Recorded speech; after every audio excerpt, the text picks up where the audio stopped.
Hello, this is Fear Dragon, and welcome to Breaking Out, the show about North American StarCraft 2 players. Here on this show, we take a look at up-and-coming North American talent. Each week, we check out a new player to get a feel for their personality and their playstyle. On Thursday, we interview the player to try and find out more about who they are and why you should care about them. On Friday, we watch 3 of their games as we cover their playstyle in each of the 3 matchups. Saturday, we take a look at an awesome game that they've played and relax with a little bit of fun as we recap the week and get an analysis of the games. Breaking Out will cover 8 players before it culminates into the Breakout Invitational. With a minimum prize pool of $1,000, we find out who is the most likely player to break out of the North American scene. But enough of that. Let's go ahead and jump right into it. Hope you guys enjoy the show.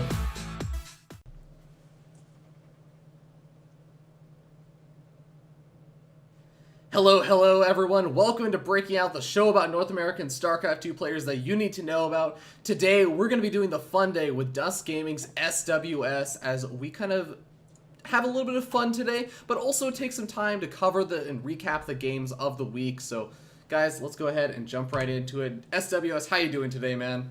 I'm doing great, man. How are you? I'm not too bad. Is StarCraft onto mine? How can you complain? Exactly.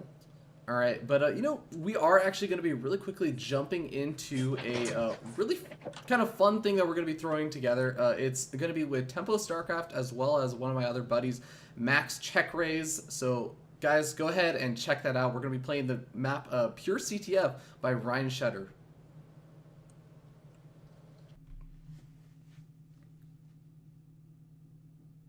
Hello everyone. Welcome to the Funday episode of Breaking Out.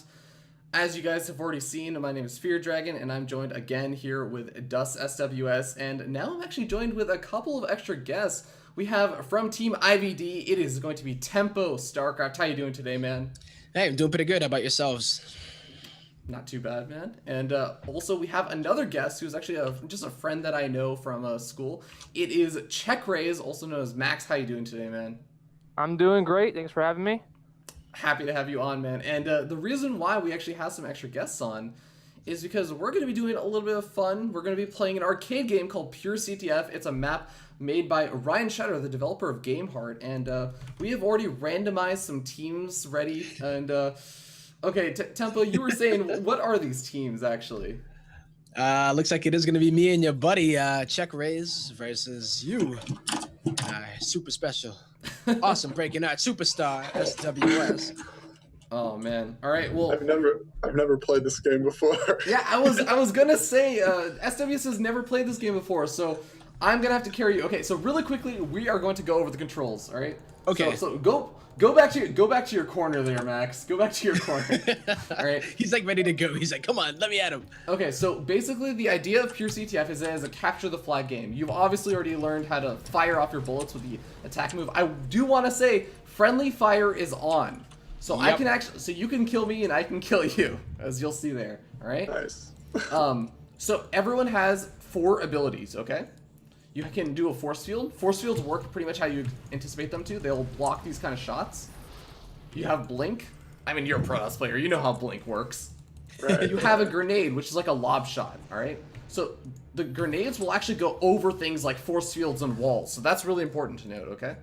Right. All right. And then you have your laser. So your laser is just like a giant beam that'll just shoot, like, in my experience, almost infinitely across the map, I think. I don't know how far it goes, but it's pretty far. Yeah, it is really far, so you can see. It is a great sniper tool. Yeah.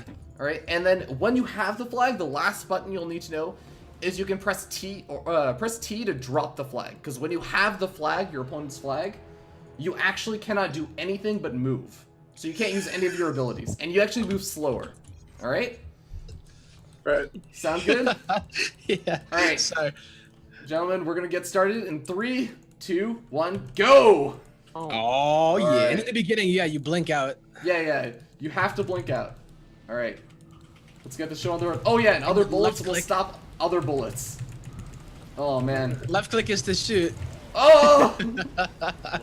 Oh, come on. Oh my god, it's just left click? I thought it was attack left click. No. Oh my God. You only have to left click. Wow, that is so much easier. No wonder everyone fires faster than me. All right, now this game is incredibly important to get actually some teamwork down for. Oh God! Wow, actually, you just like right past them. No! Oh, it's another double kill. Go for it. Go for it, man. Go. You guys might get it. Remember, come on. if they get there, get to you and try and attack. Oh God, watch out for the laser.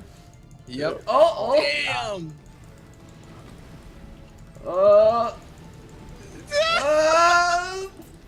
Oh, he's getting away though.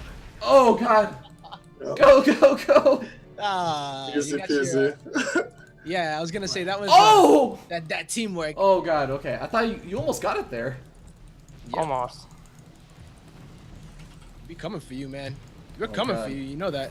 Damn it. Oh shoot. That blink. Are you playing it and like zoomed out all the way? It's so weird. I know. Yeah. It really is. It feels. What was that? There were we just shot teleporters? Oh my God. My bad. When did that happen? It's the funniest part of this whole game is when you shoot your own buddy. Oh God. Oh God. Oh God. Oh god. The snipes. No. I'm All right, it's tied up. It's tied up 1-1. Aw, snap. Here we go. Is it first?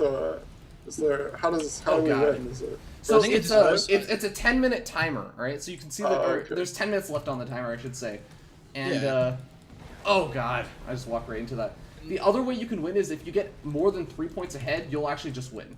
Oh, really? Yeah, I think that's something that Ryan Shutter said he added in to stop it from kind of like just spiraling a little bit too far out of control. Got grenaded. Damn it! Oh man. Oh my God, that's a dude. Oh shit. Steven, you're just like going for it, man. Dude, Yeah, man. We don't need our Like flag. YOLO. Yeah, you got ultimate YOLO. Actually. Uh, Ah, Oh, whoa. oh God. Dude, this is all on you, man. This is all on you. You gotta get Oh, I defend got this. got. Defend our flag. I got. Oh, I no. forgot about grenades. Oh, man. yeah. Dude, All right. I think it's E. Yeah, Yeah. yeah. Is it- I is it forgot grenade? about that. Thought I was safe. All right, team tempo check. Leading up. Going in. 1-2. Oh, boo.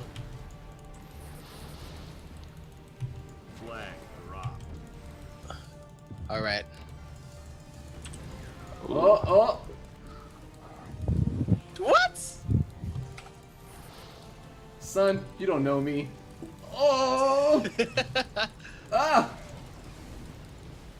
I'm Oh, gonna kill you. Yeah. Oh. Oh my God. Oh God. Nice. Aw. Go for it. Go for it. He's going. Damn. No. Oh man. Oh. Oh God. Oh jeez. All right. I'm Dude, going. Steven, for it. we got to group up, man.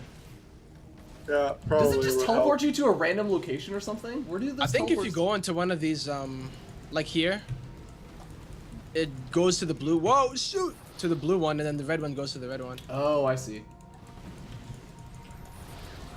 Oh, that All blink. right. I learned my blinks from PvP. Yeah. Except usually I just lose all my stalkers when I do it. What? It Oh, missed. that actually should have hit me. That really should have hit me. Oh, Thought I had the perfect shot. Coming. I'm coming. What? No. Why are you taking me? I didn't. Oh God. I hit Y instead of T. Oh, that's actually the worst. Yeah, because you can do some pretty sick micro with the flag if you. I know, right? You're like dropping it and It's picking so it back good. up. Once you get the hang of it.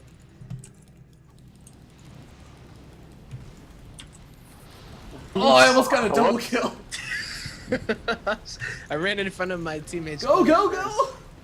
I'll cover you. Covering fire. Oh, whoa. Dude. I think Fear Dragon's carrying us. I'm doing awful. No, dude, you're doing fine. You're doing Your fine. Dragon's the ultimate support. Oh God. Oh. Oh! Oh, wow. The flag, it's just out there. It's just there. It's just there. Oh. Oh my God! Leave me alone. Nice. Oh my god. Dope. I tried to juke it. Didn't work. Alright, that was a solid return. But dude, Steven, we have to score another point. We Yeah. have to. We have to bring this to a sudden death. Yeah, sudden death is so good. Oh, shit. Sudden death. So in sudden death mode, if the score's tied up at the end of the timer, then what ends up happening is it's like it becomes a team deathmatch rather than a capture the flag, and you only have one life. You don't respawn anymore. Oh my god. I'm getting wrecked. No, I'm probably dying as much as you are. Oh shoot! Like you die so much in this game. I hope Yeah, there dude. isn't a scoreboard at the end. It's gonna be embarrassing. No, there's no scoreboard. That's probably for the best. Oh my god. Oh. Apparently you can teleport. Oh jeez. If I ever saw my K death ratio. Oh shoot, we have the flag? What? Yeah, I'm you like teleported. all the way over here. Ah. Oh wait, we don't. Oh no, you did. I have no idea what's No, going on. you have the flag. You have the flag. Just go home. Just go home. I'm just gonna go ahead and don't mind me. You know, I'm Oh, just God. chilling. Oh, that's not what I wanted. Oh. Dodge it. Foolish. Yes. I'm going Yes. Oh god. Coming. Cover me. Cover me. Cover me. No. Oh, I got You got. got lasered across the map. Oh. You got me. I'm coming. Yes. Oh, got it. Got no. it. Go. All right, go for this. All right. We have 2.5 minutes. 3 minutes. 3 minutes. Let's get another score, and we Oh, can wow, even I'm stop the in wrong tiebreaker spot now. right now. No, you guys will not score. Oh, Oh, nice God. reset, That was though. nice. Oh, I got hit afterwards though. Oh, and this is like a reset. Oh no, never mind. Oh shoot. Steven's there. Oh, It's okay. It's okay. Trading one for one. Nice. Trading one for one. Oh, look at damn. Fear Dragon. Oh my Look, god. you're in a rock and a hard place. Oh. Oh. he manages to get out. Oh god. It's For a little too bit. soon. For a little bit. Oh, I didn't think you'd throw it there. Yes. Oh what? Am I dead? Oh god, I died. I didn't even see how. Yep. I'm gonna watch you back. Oh shoot! I didn't even see him. What the heck? Did you fire through the teleporter? Nah, I went all the way to the bottom and then not all the way to the bottom, but oh god, I'm screwed. No! Oh no! Dang it! Ah! All right, I got the return. I guess I should play all the way zoomed out. I'm kind of handicapping myself by playing zoomed in. Oh, I used. Oh yeah, man. Wait, you can zoom out further? I don't know, I zoomed in when it started because it was like really weird. Yeah, you definitely want to be. Unless you do those laser shots, even. Oh yeah, dude. You definitely want as much vision as possible. Oh. Oh my whoa, god, whoa. how are you guys dodging all my spray fire? I didn't see where sWs came from. Oh my god, no. dude! He has a flag! He has a flag! No. No. You got You got this, man. You got this. 20 20 seconds. 20 seconds. seconds. No! No! What? No! No. 17 What? seconds. Oh no! Are you? Oh god. Okay. So dumb. I guess that laser does shoot the whole map. Yeah. Oh man. All right. It's sudden death. This means that if you die, you do not come back. The winner, Yeah. the last man standing, God. is the winner. Uh-oh. Yep. All right. All right. Do not team kill in this mode. Oh yeah, that's the worst. Oh god. Okay. Let's get ready, man. All right. How do we do this? How do we want to do this? Okay. We got check raise approaching from this side. And we should just stay defensive, right? Oh, so lasers are actually really good for Lasers, countering like defensive probably play. like. Because they literally go across map, and I think they go through not walls, but they go through some things. Force fields. Boom! Oh no! Oh, there's the laser snipe! Alright, let's just, yeah, come from, you Alright, come alright. from that side.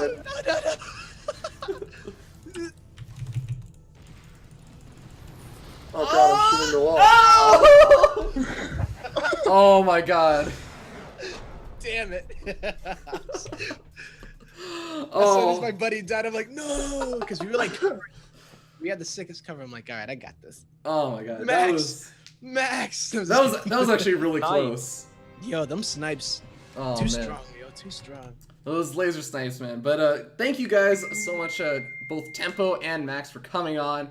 And Yeah. big thank you to Ryan Cheddar for actually making the pure CTF map. You guys can go ahead and check that out in the arcade. It's a ton of fun. And I mean, I have to say, Steven, you just picked up the game, and honestly, you were doing fine, man. You were stealing the flags, you were getting kills everywhere, so Yeah, pretty you easy game. definitely. I think you carried us.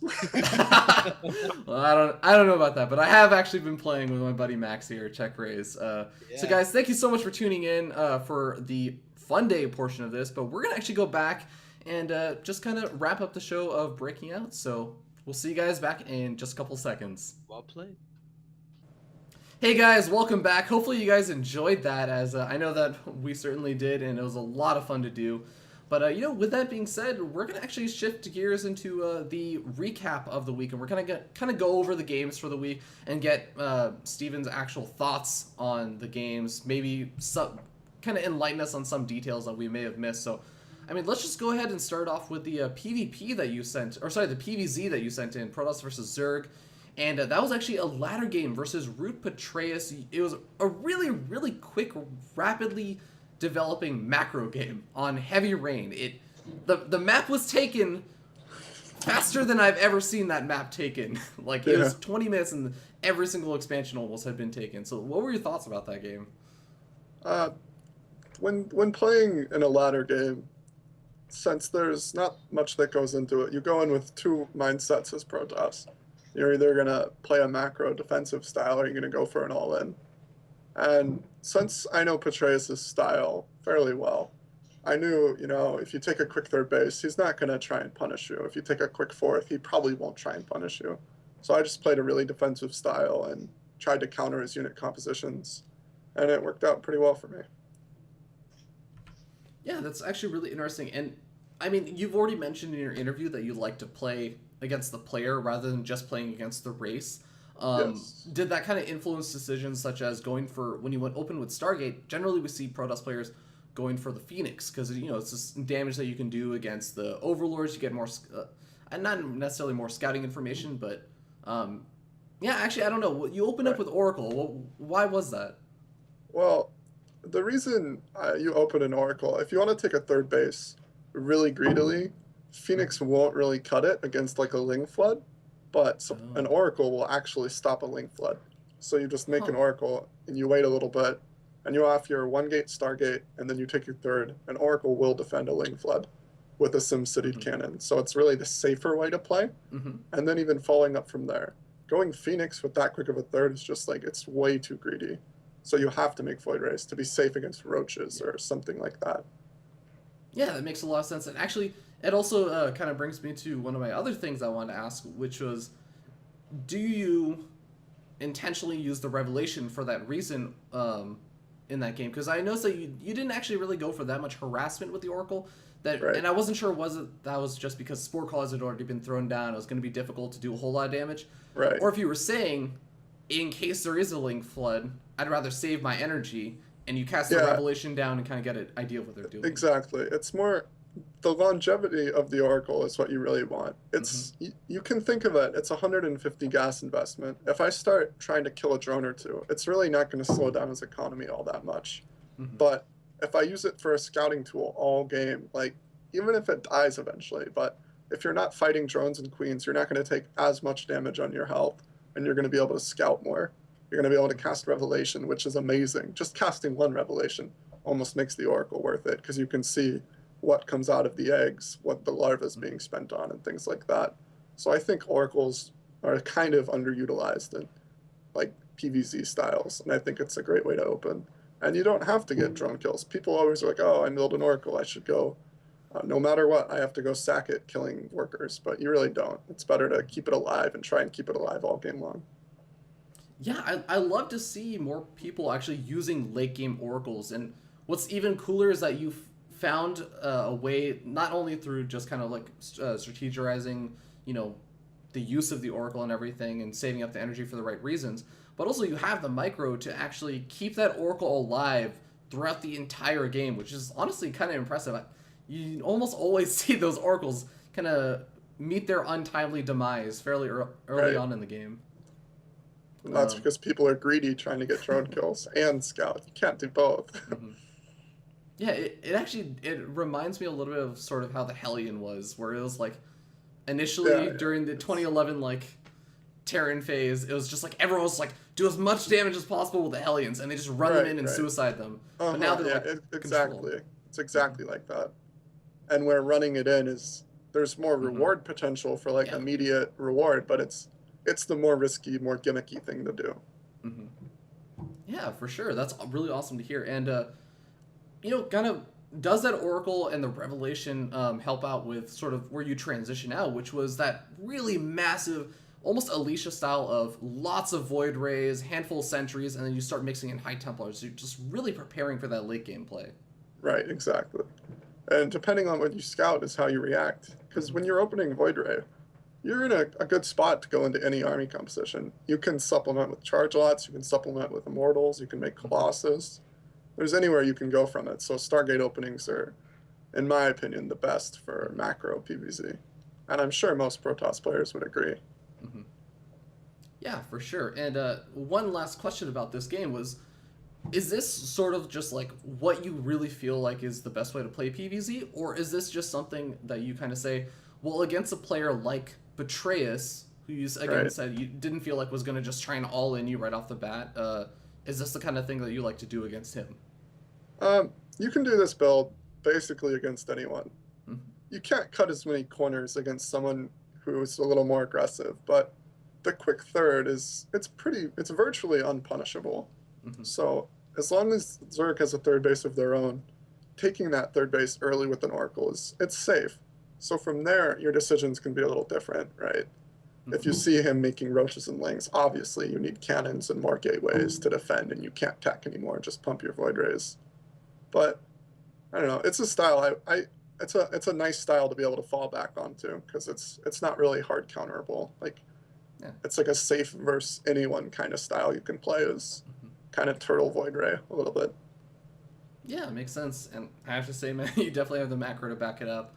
But let's kind of move on to your Protoss versus Terran now that PVT was from the actual Breakout Invitational Qualifier or Breakout Qualifier, whatever. I don't actually even know what I was calling it at the time. Right. But it was versus EJK, one of the other applicants for Breaking Out, on the map Habitation Station, and it opened up with, first of all, a really fast Forge, which I want to ask you about. So you got some really fast upgrades, and you kind of followed up with the Twilight Council, which makes sense, allows you to crank out those upgrades even faster.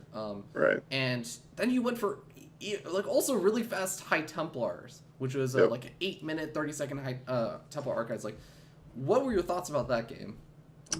I've been watching my teammate Mad Bull. He's Korean, formerly of NS Hoseo. I've been pretty confused in PvT. But every time I've watched him play, and even some other top players, they just like to go one gate into Forge really quickly. And it's like, I think it's kind of becoming the newer meta game rather than the like delayed double Forge. You get the really early single Forge. And it feels pretty good because if like you scout an early Widow Mine drop, you can just build cannons. So, and with the Mothership Core, you're safe. So I like the quick Forge. Yeah, fair. Now, I'm actually a little bit hazy on the details. Do you generally prefer to go for the armor upgrades or the weapon upgrades when you do that? Because I know that sometimes I see Protoss players going for armor, sometimes weapons first. I generally, if you're going to go charge lot Archon, you have to go for armor because it makes the Zealots so much stronger and so much more tanky. Yeah. But one thing you can do is if you still want to play double Forge is you like dedicate a bunch of Chrono Boost to the Forge. You get your armor, then your weapons, or your weapons and then your armor, excuse me, and you sync that up with a second Forge. So once your initial Forge finishes +1 armor, +1 weapons, your second Forge finishes around the same time and you start your 2-2 together. But generally opening like a charge lot High Templar style, I'll just get +1 armor and then +2 armor without a second Forge. Yeah, that makes sense. Now, kind of following that up from the Forge play, you, again, tech really, really quickly into High Templars. So, I mean, was that just a play that you said, like, you know what, on this map I can get away with it? Maybe you played against EJK before, and you said, like, I have a feeling he's not going to attack me. Maybe you're just saying, like, Terrans don't feel like they can attack before the 10-minute mark. Like, what were your thoughts behind getting High Templars that fast? If you scout with your Mothership Core and you see that they are doing the standard 2 racks or 3 racks bio play, you can get away with it. You don't need a Robo for obs. You can just tech straight to High Templar, get your Storm out really quick, and use that to defend the initial medevac pressure along with Photon Overcharge. And it's the more scary way to play PvT is opening Templar rather than Colossus, because Colossus is kind of figured out. But the Templar openings are really tough to deal with a quick transition into Colossus once they get ghosts out. And if they never get ghosts out, you don't really ever need to transition. Yeah, and it was also just kind of cool to see because when you go for that Charizard Archon style, I feel like once you, oh sorry, I feel like I thought you were just like disappearing on me. No. But yeah, I felt like once you actually got out the Storm and you got out like a decent number of Zealots and everything, you were allowed to be like really, really aggressive, which was a cool change to see from the Protoss versus Zerg, where we saw both you and Patreus playing super, super defensively. So is that like a good example of you kind of mixing in your style of aggressive and defensive? Yeah. And it is kind of map-based. On some maps, moving out versus Terran, even if you have the stronger army, is really risky. Because if they like spot it and they just load their medevacs up and doom drop, you can be in a lot of trouble. But with like I said, with the High Templar opening, you can have a Templar in your main with some units. Yeah. And it's a much easier way to stop drops or the fear of a drop. And you can get a lot more aggressive with the High Templar openings because of the utility of Storm, you know. With Colossus, you can't really split them up, and they need to stay together to have any power. And they're really fragile once Vikings get out. So Templar styles, you can play defensive with them, but there is potential for the offense where there isn't so much with Colossus. Because like in that game, I moved out, but I had a third, I think, and you can get aggressive while macroing. With Colossus, you're either playing Turtle Colossus or you're Colossus all-inning. There's no real middle ground, but with the High Templar there is, so that's nice. Yeah, especially on a map like Habitation Station. I mean, there's a lot of distance to cover between your third and your main base, and I saw like there were actually attempts from EJK to try and drop you with multiple medevacs, and you just had those Zealots and those the High Templar already ready to deal with them, so it worked out pretty well, and yeah, that's actually really cool to see. And I guess one last note about that game was holy storms in those like last couple of engagements. Those are absolutely insane. Now, is there a reason why you keep so many High Templar around to go for the storms? Is that just because you felt like you didn't see any ghosts, or it's completely based on scouting, right? So he wasn't making ghosts, or he didn't have very many at the end. I can't remember exactly if he had any at all. Yeah. But if they're not going to get the quick ghost transition, then you should just punish it. You should build 6 or 7 High Templar. You could have 10 if you wanted. You don't need to split them. You don't need to do anything. You just storm because they can't stop it. But like there's certain players on the ladder that you can get accustomed to. Like I've been playing some PvTs against Neeb, and the second Neeb knows you're going High Templar, he'll have ghosts really quickly, and he'll try and hit a ghost timing. So versus a player like that, you know, you can get 1 High Templar in your main, 3 or 4 High Templar in your army, and then that instant transition to double Robo Colossus. And it's just based off scouting, based off game sense. And when a player doesn't want to get those ghosts, because it can be tough to control ghosts, but even then, if you don't get them, you should just lose the game. Like 9 out of 10 times, you'll just lose. Yeah, man. Unless you're Polton, you can actually split better than like the bartender serving banana splits. Like you need. I often see so many Terrans just kind of like die and wither away because they don't get ghosts. Yeah, it's difficult for Terran players to do that without ghosts. But yeah, it makes sense. Like you kind of punish that. And if they do get ghosts, do you tend to just say like, well, I'll get less High Templar, or do you say like I'll get more Archons maybe so that Archons can sort of soak up those EMPs? If you get caught, to say it this way, if you get caught with your pants down, right, the ghosts show up. You're like, oh shit. Yeah. Ghosts. Like then you can even try the method of just over making High Templar and hoping he can't EMP them all, or making Archons like you said. But as long as you're spread out, you should be able to defend. And I don't know, it's really situational based. Okay, yeah, fair enough. But with that being said, let's go ahead and move on to the Protoss versus Protoss now. That was actually a ladder game played versus Root Minigun on the map Yonsu. Now that was actually a really, really fun game and a big treat for me. I know that a lot of people have been complaining about Protoss versus Protoss and everything, but I personally love it and I actually really enjoy watching it. So you open up with a DT opening that didn't actually go super duper well. Minigun had an observer. You still managed to actually get a pretty decent number of probe kills regardless though. Right. And it kind of switched into like a late game PvP, but we had Minigun on one hand, like really quick, much more quickly teching into Colossus, whereas you were getting a ton of Immortals and a lot of Charge Zealots. And when it came to the final engagement, it was really cool because I remember you were actually attacking into Minigun. Minigun had like a really great concave and a big spread out, had actually two more Colossus than you, but you still managed to win that. So, I mean, what were your thoughts about that game? That game was a good game. But first of all, you said how the DT opener, the initial DT Warpin, it did nothing, right? He was prepared, but with the build I opened with is the DT Robo build. It's a really greedy build. You get a Mothership Core, maybe a Stalker, and then you just drop 3 gates, a Robo, a Twilight, and a DT Shrine. And it seems like a really unsafe, greedy build, but it's actually one of the better PvP openers right now. And it allows you, even if your DTs don't do damage, they give you the map control to drop your natural. And that's a big concern in PvP, is securing a natural safely because of all the 4-gate Blink all-ins, the 3-gate Stargate all-ins, the 3-gate all-ins. There's tons of all-ins in PvP. So just being able to secure your natural is really important. And with DT Robo, you're almost always going to be able to secure a natural unless they know exactly what you're doing and they already have 2 observers outright. Because more often than not, a Protoss isn't going to make 2 observers, one for defense, one at offense at the 8-minute mark. That doesn't happen. And right from there, opening the game, you can build a Warp Prism because you already have your Robo. So, my DT didn't do anything at the front. Let's chrono out a Warp Prism, see what we can do. Even if you're not killing probes, you have a Warp Prism, you're going to be forcing Stalker Warpins. Stalkers are terrible in PvP past the early game. You do not want Stalkers. You want Immortals, Zealots, Archons, Colossus. You don't want Stalkers. So just having a Warp Prism out on the map early is good as well. So if you're having trouble with PvP, just do the DT Robo openers and you'll win a lot of games for free. And other games you'll get to secure your natural. And in the later stages of the game, when I first moved out versus Minigun's army, I wasn't actually planning to commit because PvP is so positional based. You have to wait for someone to make a mistake. So after he attacked into me, that didn't go that great for me. But then as I was moving across the map to kind of counter pressure, not necessarily commit, he kind of did a little bit of a miscontrol. And I got some free shots off on his army.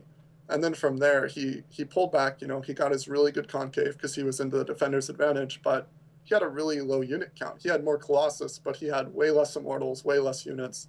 So I figured, if I attack here, I'm either going to trade really well, we'll trade our armies, or I'm just going to flat out win, and I'm pretty sure I can win. So I attacked, and even though he had the superior concave, it's unavoidable when you're attacking in PvP. You're always going to have the worst concave. But you shouldn't be attacking unless you know you're ahead in army value or economy, and you're willing to trade at that slight disadvantage. And it just worked out, and I was able to take the game. Yeah, that's actually a really awesome summary of that game. And I did have to ask, it's something that you said earlier, which was the reason why, you go for that DT Robo opening is that it allows you to secure that natural expansion. And I could see that kind of train of thought constantly going through your mind, when even the next phase, you say, I'm going to get a ton of Immortals. I think you had, 4 Immortals before you even had, 4 Stalkers or something out on the map. Exactly. Something crazy like that. Which is a really awesome army for defending against say Blink Stalker play or something like that. But not really, it's not amazing by itself to just go super aggressive with, right? Right. You can kind of get aggressive if you have Warp Prisms for your Immortals. Oh yeah.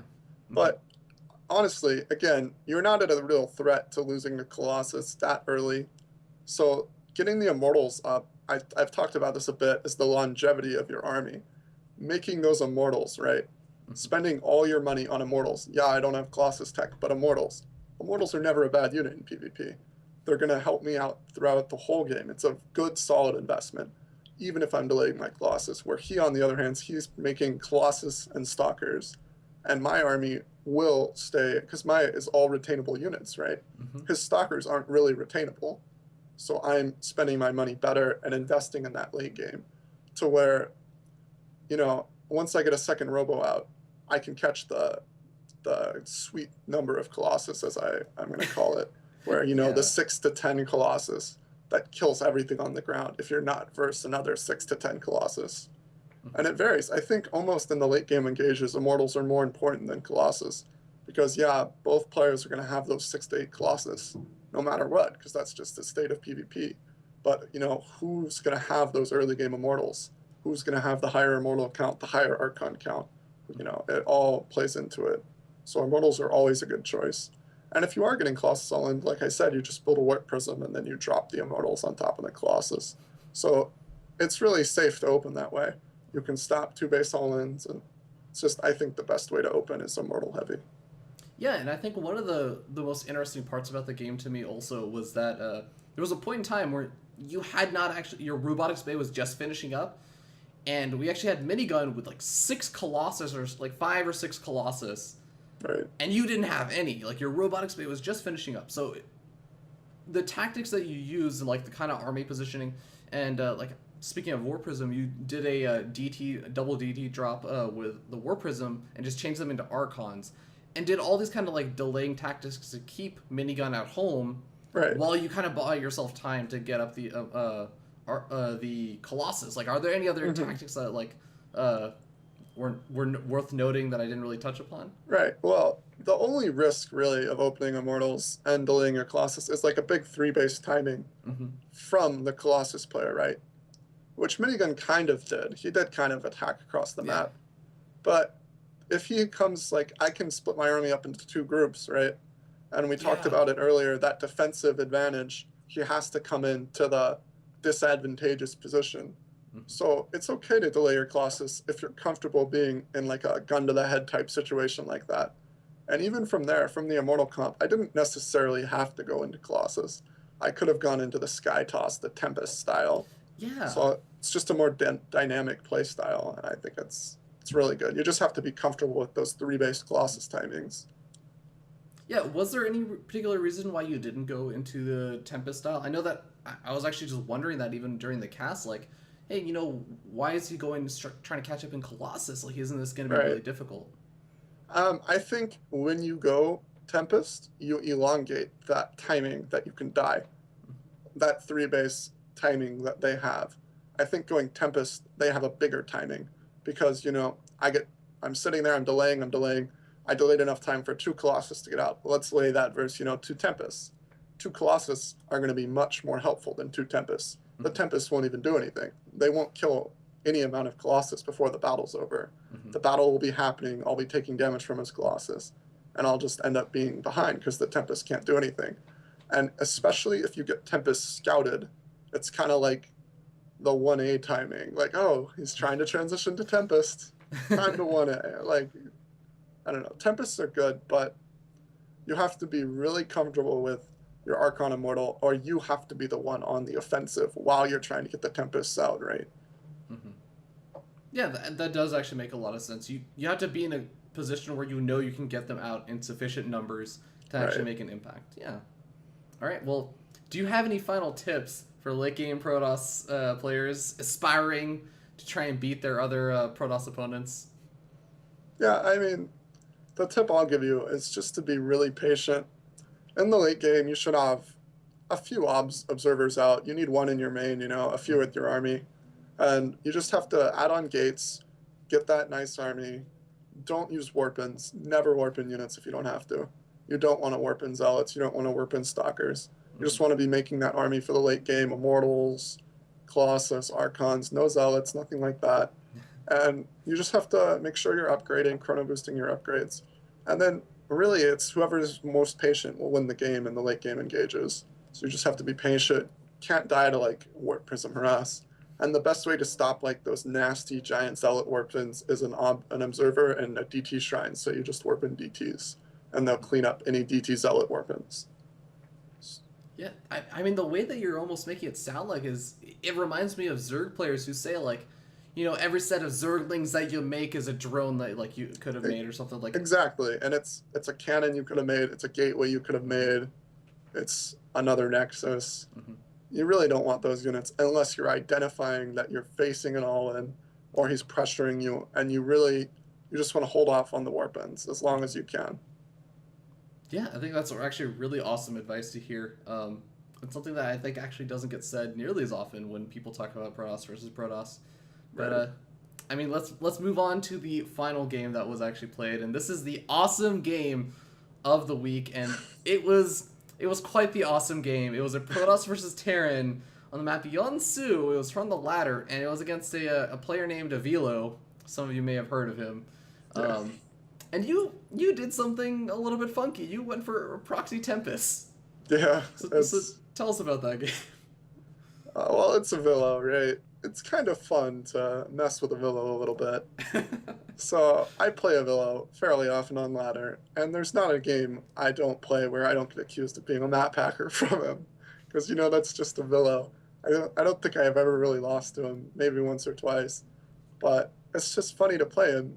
I think it just proxying Stargates. He has the weirdest responses to proxy Stargates, so it's fun to see what he does.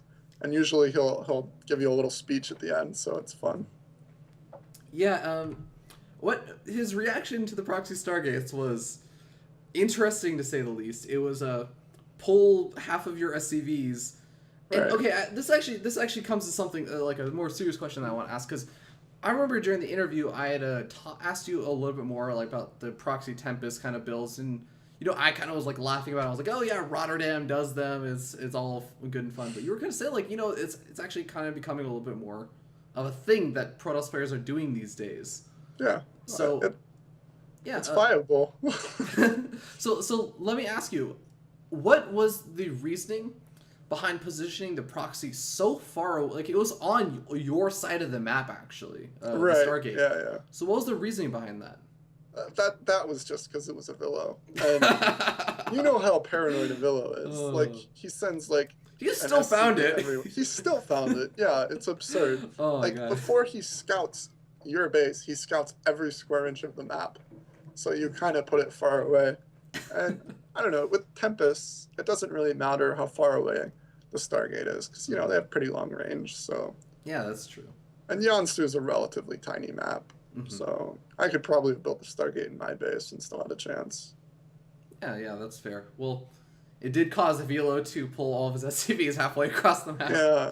and try and target fire down that pylon. And another question that I had was, I know that I've seen some other players do this Proxy Tempest build, but more often than not, I do end up seeing them get the Oracle, because I know that the Oracle helps out in reducing the Marine count. It can obviously Right. force out turrets and all this other kind of annoying stuff. Like, is there a reason you just chose to go straight for the Tempest, or are you just trying to be awesome? I don't know. I've never really built an Oracle with it. I think the point of the Oracle is mostly it's just going to force turrets, and you can kind of Revelation, but with one Yeah. Oracle, the Tempest Revelation doesn't really help all that much. Mhm. With my proxy Tempest build, a lot of players, will cut their Stalker and their Mothership Core. They'll go like Stargate and then Mothership Core. I like to go Stalker, Mothership Core, then Stargate, just because it's the more safe opening. Yeah. And the Mothership Core has insane vision, so you can just Yeah. use the Mothership Core rather than an Oracle for the Tempest to kill Marines. Mhm. And, Avilo's response of pulling SCVs and Marines, that would work if I skipped my Stalker and my Mothership Core, right? So he looks a little crazy when you see I have a Stalker out. Why is he pulling all his units?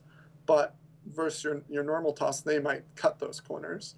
So the SCV pull would be an intuitive play, but I cut the Oracle in favor of the Stalker and the Mothership Core, the quick 3 gates, and I just think it's a better way to do the Proxy Tempest. That's actually so interesting. I hadn't even really considered that, like that you keep the Stalker in and the Mothership Core, so that makes it so much easier to defend against that SCV pull. Because otherwise, I mean, the proxy pylon gets completely taken out, and Right. the bunker the bunker was a little bit weird, but the bunker finishes, and he definitely takes out the proxy pylon of the Stargate, and now suddenly you're in this awkward position where you've invested everything into this, like getting up a fleet beacon that doesn't have a Stargate. Like, what good use is that? So yeah, that's actually a really interesting point. But I have to ask you, is this? Do you think that this will still be viable when the mothership core range gets reduced and all these other kind of changes, proposed changes are happening? Yes and no. Maybe then I'll build the Oracle. They're talking about buffing Tempest damage to buildings. That versus buildings. So that would kind of make the proxy Tempest even better, because the only problem right now, a Tempest can two-shot a Marine, right? Which is, it's a capital ship, so yeah, that doesn't sound very good. But when you have Tempests out so early, there's not that many Marines. And the only problem is Terran can kind of delay with bunkers, right? Just repairing them. And you can target the sWs, but it delays it. But if you have 3 Tempests, and that now they're doing the damage of 6 Tempests because of this buff they're talking about, I think it'll be really scary for Proxy Tempest. You can snipe add-ons, stim, you can snipe combat shield, you can kill bunkers. I think that patch that's coming through, the Mothership Core Vision and the Tempest buff, I think overall that'll really make Proxy Tempest a lot stronger. And it'll produce a lot more Vilo tiers on the ladder. So that's always good. That's always good. Yeah, man. I mean, even when the Tempests were actually engaging the Marines are actually getting shots off because they were close enough. I mean, it made me realize Tempests have not. I already knew the Tempests had a lot of health. Tempests also start off with a base of 2 armor, so they're already they're pretty tanky against those Marines. They can take a couple shots. They do really well against the smaller numbers of Marines. Yeah. Well, it was very, very interesting to see. So thank you for that one, sWs. And with that being said, I think that we're pretty much wrapped up with all the games. So, I mean, did you have any final thoughts? Maybe any final words for any aspiring Protoss players hitting a Vilo on the ladder? Sure. Well, with Protoss, you gotta be patient. You gotta find some builds you're comfortable with, and you'll improve in all the matchups. You just need to get some nice builds, take your losses with a grain of salt, and from there you'll improve. That's all there is to it. And as for my final thoughts, towards the show, I'm really grateful for being able to come on the show. I'm grateful for you hosting it, and I'm really looking forward to the tournament at the end. So yeah, it's pretty sick.